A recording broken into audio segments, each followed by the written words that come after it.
Hello and welcome to today's content, which we'll be talking about Glaciela Wezette because it is her EX that came out just yesterday, I believe. I should have put this out earlier, but yeah, I tried to get it done as soon as possible, and just to real life obligations and stuff, I was a little delayed. But yeah, without further ado, let's begin. Here we are for her main job abilities, which is going to be the Valkyrie main job. For her base unit, she's going to get Javelin Claw, War Maiden's Acuity, Surefire Burst, Leap Strike, Triple Piercer, and her limit break, which is Valkyrie Drive. From here, her EX upgrades are going to be War Maiden's Pride, which is going to be War Maiden's Acuity, but it's upgraded now, so it additionally also gives AoE resistance as well as magic resistance for 3 turns, on top of what it already gives. From here, Leap Strike is also going to be Leap Strike Plus as well now. This time around, after you use it, after it casts, it will now decrease your AP consumption by 40% for 3 turns. That is crazy good, as long as you have leftover AP after using 36 AP to cast Leap Strike. From here, Stunning Thrust is actually really effective because of the range on it as well. This is her EX ability that she gains, and it has a 25% chance to stun. This is really effective because if the enemy team lines up like pretty well and you can just stun all of them, that is pretty crazy. Chance of it happening is not very high, but I mean, still, it is a possibility of an outcome that could happen. For her subjobs, her Valkyrie subjob is going to get Cross Impact and Paralyzing Cross, which are going to be more close range but more useful AoEs if she gets the situation to use it. From here, for her Monk subjob, she's going to get Store, Pummel, Terror Slash, Surge Strike, and Purification. Unfortunately, she does not have Pugilist, but I mean, she does have damage in general, I guess. Mostly you're going to be using her mostly for her Valkyrie main job, but she does have a little bit of other options for strike and I guess non-attack type, which is going to be from the ninja, which is Suiton. Speaking of which, for the ninja subjob, she does have Hide, Shuriken, Poison Mist, Suiton, Decider of Fate, and Shadow Bind. As you can see, the damage modifiers in general for her monk and ninja subjobs are not going to be as strong compared to the Valkyrie main job, because that's also where she's getting most of her damage in general in terms of like passives and all that. So yeah. For her resistances and passives, for resistances to damage type, she is 15% to slash, 10% to pierce, 0 to strike, negative 15% to missile, and negative 10% to magic.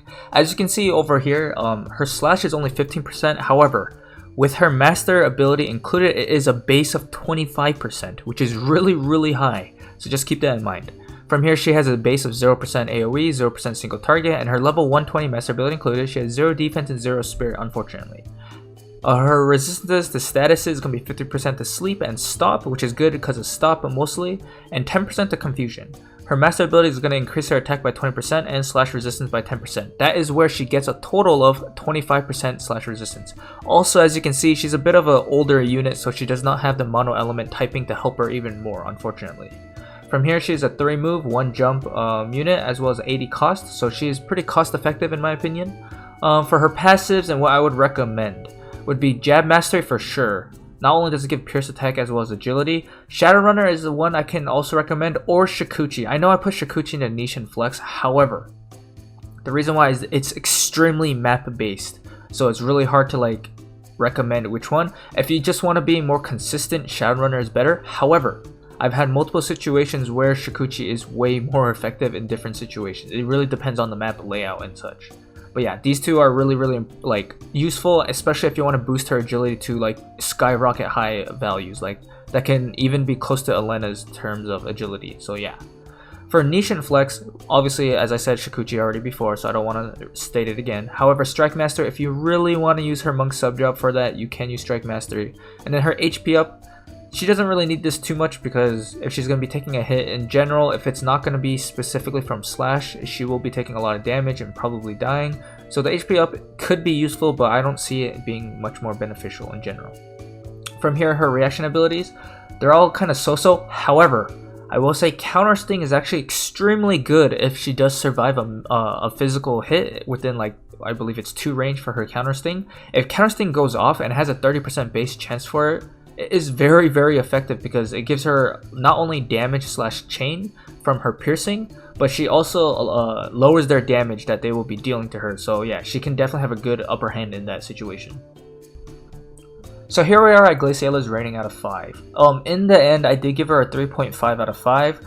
mostly because she's an 80 cost unit, and for an 80 cost unit, I think she is a 3.5 out of 5. I can't really put her too much higher because of all her cons, and I really can't put her too much lower because I know that she can be extremely effective in certain situations, way more than some other units that you have to work very hard for just to get them to work. She does her job very well, and she's pretty versatile at it, and it's going to be mostly hitting the backline with Leap Strike and keeping out of the way. If you have a tank that can take all the hits and she sneaks into the backline with Leap Strike, she will be taking out your backline very, very, very quickly. From here, the pros, she's able to become a very high raw DPS with high base slash resistance and very high agility stat, as I said before. She has very good HP. I believe her base HP, or her total HP is around like 3.9k before any equipments or espers, which is pretty good. She has high attack. She has low agility, however, she has a good base agility and she has access to 2 agility passives, so she can get insanely fast, so just keep that in mind. And her overall luck stat is not bad at all, like she's definitely not on the lower end for sure, and with Shadowrunner she could definitely hit the higher end as well. However, she does not have any evasion nodes, so just keep that in mind. If you think like, oh, she's gonna be really good at evasion, it's not gonna work as the way you might think it might be. She does have 100% hit abilities that hits very hard and can hit multiple targets if they're in range. Surefire Burst was one of the most extremely strong abilities back in the day before EX, when there was like Evasion Venera, Evasion like Ruined Stern. Her Surefire Burst literally one-shot them almost every time because it was hard to mitigate pierce damage in general back then. And I can expect it to hit almost similar tiers of levels here now, as long as it's not hitting a tank. But yeah, her Surefire Burst is very, very good. She has access to multiple attack types, as I said, but Pierce is by far going to be her strongest, as well as her passive, like the Jab Master, to even increase it even further. She's able to use heavy armor, however, still no Brigadine. I think it just in general, all Lance users in general cannot use Brigadine, and that's kind of disappointing. Many abilities she has is going to be very hard hitting AoE and or single target, so she has a very good mixture of abilities that she can use for damage for single target and AoE. She has extremely high agility potential, as I said before, due to her passive setup, and she can capitalize it like super hard, that she can be very, very fast. She's also able to gain very high slash resistance due to her base resistance of 25% after her master ability, so a base of 25% is very easy to work off of. That is very, very nice. Leap Strike Plus's uniqueness is that it can move Glaciela to a location for a large AoE in terms of like, it's going to be straight line. However, it's going to be easier for her to line it up, especially with like Shikuchi and or like smaller maps. It's going to be very good, as well as it reduces her the AP needed to cast other abilities for 3 turns. So if she gets into the backline with this, she will be taking out people very quickly as long as she has the AP to do so.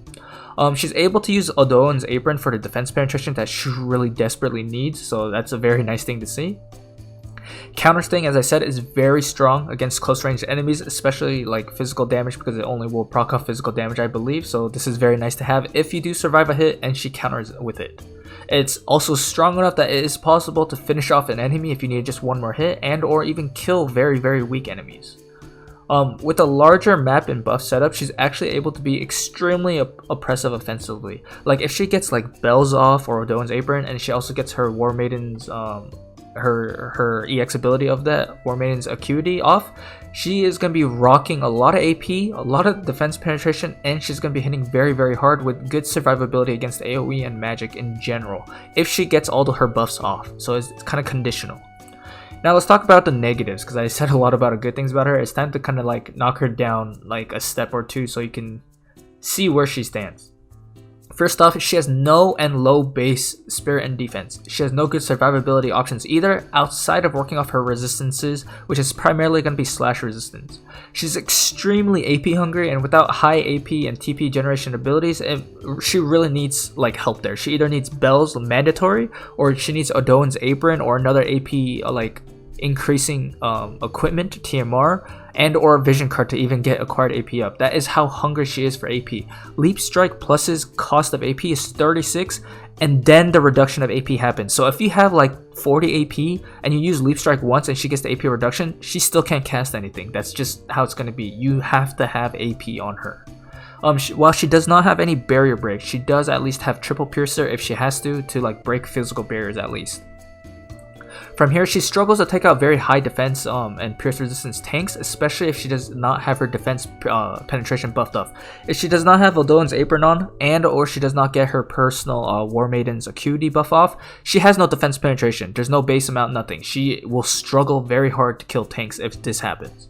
The collaboration item currently right now, that in my opinion is one of her BIS, which is best in slot, is the Wind Spear, which is from the Final Fantasy IV collaboration, which is not currently obtainable right now. Until like a new Water Spear comes out and or we get the Final Fantasy 15 Spear, the Wind Spear is extremely strong and effective on her just to her item setup that she can have.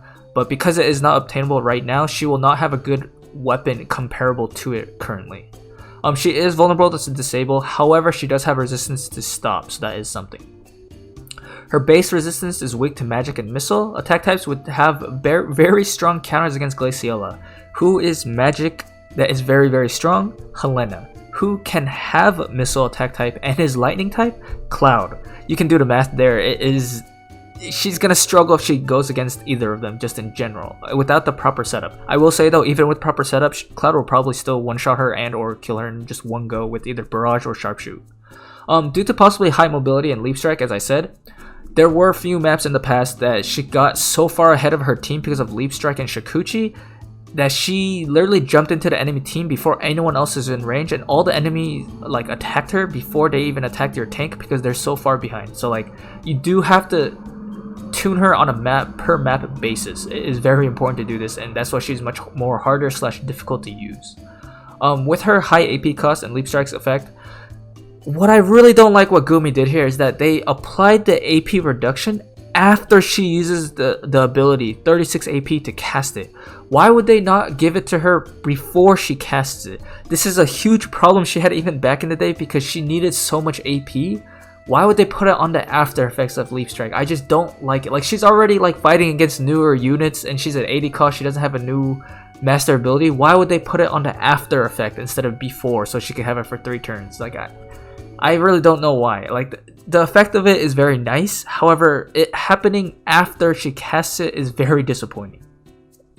Also, because she is extremely weak to missile damage in general, even with a barrage from even Frederica, or even like a break spread from like Victoria, or even like the double expert bullets from Lara Croft, Glacie will die extremely quickly to those. So yeah, you really do not want to face any missile damage in general. Also, a stronger / easier / quote-unquote better in general, more reliable Pierce-based DPS is coming out soon, which is going to be actually Oberon. He is Earth type though, not Water specifically, but still, as I stated before, she is working harder than she needs to be against newer units because of just how quote-unquote power creep happens, and they did not want to give Glaciela the same tier of EX such as like Frederica, who got a way insanely better EX than almost everyone that's an older unit in general.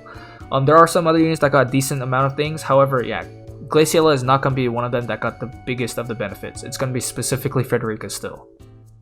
Now for her TMR chase rating, honestly, I might have maybe should give this a lower rating in general, but it's not too bad. I did give it a 3 out of 5. The White Wolf's armor that she provides is going to be an armor TMR. It gives a decent amount of HP, some defense and spirit, and a very little bit of accuracy. The effect though is going to be most important, which is going to be War Maiden's Vitality, which is going to restore 20 AP for herself and give 15% / resistance to the user for 3 turns. This is crazy good because the cost to use this ability is 20 TP, so you're going to gain a total of 30 AP outside of, acquired AP up stuff, and you get a little bit more / resistance. This is very strong against / resistant, / based enemies in general.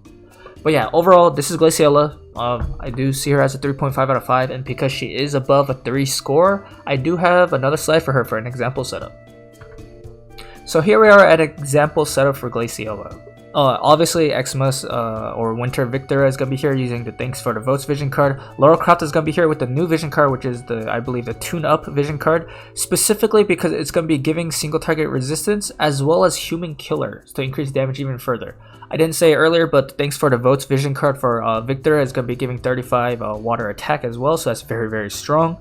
And from here, this is a Glaciela setup that I would use if possible, which is going to be the Wind Spear. Not only does it give agility, it also gives you a very large amount of attack as well as a pierce attack as well as a modifier. Platinum Helmet to not only work off her slash resistance but also stack up her spirit, and Odoan's Apron just in case she needs that defense penetration, and which against most properly built teams you really do. Titan here, once he gets his 3-star awakening, once he does, not only is he's going to be very, very strong in general, for Pierce users in general, with the Clairvoyant Astrologer Vision card to like help even further with either Defense Piercer, like crush defense with the ability on it for Glaciela. It also gives her a little bit of spirit. With the Plat Helm, with the Vision card, with Titan, with the spirit nodes, she gets a total of 37 spirit.